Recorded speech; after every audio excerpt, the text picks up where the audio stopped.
Selamat datang di channel Kumpulan Cerita. Di sini setiap kisah memiliki nyawa, setiap cerita membawa makna. Dari legenda kuno, kisah misteri, hingga cerita inspiratif kami hadir untuk membawakan pengalaman mendalam lewat alur yang menggugah. Siapkan diri Anda untuk menjelajahi dunia penuh imajinasi, misteri, dan petualangan. Jangan lupa untuk subscribe dan nyalakan lonceng notifikasi agar tidak ketinggalan kisah-kisah menarik lainnya. Mari kita mulai perjalanan ini. Malam itu, hujan turun rintik-rintik di desa kecil bernama Cisarang. Desa itu dikenal karena keindahan alamnya. Tetapi ada satu tempat yang dihindari oleh penduduk setempat, Bukit Angker. Konon, siapapun yang naik ke sana saat malam bulan purnama tidak akan pernah kembali. Namun bagi sekelompok remaja yang penuh rasa ingin tahu, larangan itu justru menjadi tantangan. Aldi, Rina, Doni, dan Siska memutuskan untuk membuktikan bahwa semua cerita itu hanyalah mitos belaka. Mereka membawa senter, kamera, dan beberapa bekal sebelum memulai pendakian menjelang tengah malam. Perjalanan yang menegangkan. Setelah berjalan hampir 1 jam, mereka mulai merasakan suasana yang berbeda. Angin bertiup lebih kencang, dan suara jangkrik yang sebelumnya ramai tiba-tiba menghilang. "Tunggu, kalian dengar itu?" bisik Siska sambil menghentikan langkahnya. Suara ranting patah terdengar dari semak-semak di sekitar mereka. Aldi mengarahkan senter ke sana, tetapi yang terlihat hanya kegelapan. Jantung mereka berdegup kencang, tetapi mereka tetap melanjutkan perjalanan. Semakin jauh mereka berjalan, semakin banyak kejadian aneh yang mereka alami. Kamera Doni tiba-tiba mati, meskipun baterainya masih penuh.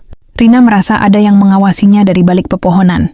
Dan yang paling aneh, jalur yang mereka lalui tampak berubah. "Kita sudah lewat sini tadi kan?" Doni mulai panik, tidak ada yang bisa memastikan. Semua pohon terlihat sama, dan rasa takut mulai merayap dalam diri mereka. Penemuan mengejutkan. Setelah beberapa saat mencari jalan keluar, mereka melihat sebuah pondok tua yang tampak sudah lama ditinggalkan. Dengan ragu-ragu, mereka mendekati pintu kayu yang setengah terbuka. Begitu masuk, udara dingin langsung menyambut mereka. Di dalam pondok ada meja tua dengan buku-buku berserakan. Salah satunya berisi catatan seorang lelaki bernama Pak Rahmat, seorang warga desa yang menghilang bertahun-tahun lalu. "Aku menemukan sesuatu yang mengerikan di bukit ini. Mereka tidak ingin kita pergi. Jika ada yang membaca ini, keluar sebelum terlambat." Tiba-tiba, suara langkah kaki terdengar dari luar. Aldi dengan cepat mematikan senter mereka. Keempatnya menahan napas, menunggu dalam ketegangan. Pintu pondok berderit perlahan. Rahasia yang terungkap. Yang muncul di depan mereka bukanlah hantu atau makhluk gaib, melainkan seorang lelaki tua dengan wajah penuh ketakutan. "Kalian tidak seharusnya di sini," katanya dengan suara serak. Orang itu memperkenalkan dirinya sebagai Pak Rahmat, orang yang seharusnya sudah lama hilang. Ia mengaku telah bersembunyi selama bertahun-tahun setelah menemukan sesuatu yang mengerikan di bukit ini. Bukan hantu, melainkan kelompok penculik yang menggunakan mitos Bukit Angker untuk menyembunyikan jejak mereka. Kelompok itu menggunakan gua di dalam bukit sebagai tempat menyekap orang-orang yang mereka culik. Pak Rahmat berhasil melarikan diri, tetapi tidak pernah bisa turun ke desa karena takut ketahuan. "Kalau kalian ingin selamat, kita harus pergi sekarang juga," katanya. Mereka segera keluar dari pondok dan menuruni bukit dengan cepat, meskipun langkah mereka terasa berat karena ketakutan. Ketika mereka hampir sampai di kaki bukit, suara langkah kaki lain terdengar di belakang mereka. Para penculik menyadari keberadaan mereka. Pelarian yang dramatis. Dengan napas tersengal, mereka terus berlari. Siska hampir terjatuh, tetapi Aldi dengan sigap menarik tangannya. Dari kejauhan, mereka melihat cahaya senter warga desa. Ternyata, Ibu Rina merasa curiga karena putrinya tidak kembali, sehingga ia meminta bantuan warga untuk mencari mereka. Ketika para penculik hampir menangkap mereka, warga desa langsung menghadang. Beberapa orang membawa tongkat dan alat pertanian, membuat para penculik panik dan melarikan diri.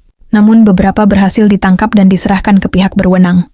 Pak Rahmat akhirnya bisa kembali ke desa setelah bertahun-tahun menghilang. Para remaja itu menjadi pahlawan karena berhasil mengungkap rahasia gelap Bukit Angker. Sejak saat itu, Bukit Angker bukan lagi tempat terlarang.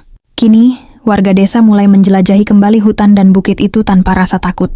Dan yang terpenting, Aldi, Rina, Doni, dan Siska belajar bahwa keberanian bukan berarti mengabaikan bahaya, tetapi mengetahui kapan harus menghadapi dan kapan harus mundur. Tamat.